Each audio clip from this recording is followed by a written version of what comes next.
Busan is a bustling city in the southern part of South Korea. Like the capital city of Seoul, its counterpart to the north, it's got a lot going on. But thanks in part to several beaches, it's also got a whole different vibe.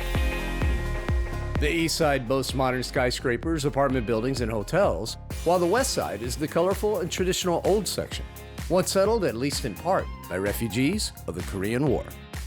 Beautiful bridges surround both sides, and the resulting contrast is at times both obvious and subtle.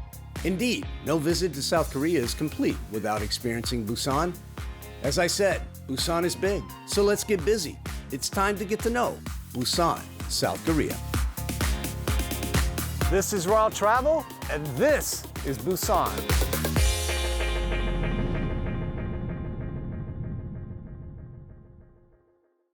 Travel.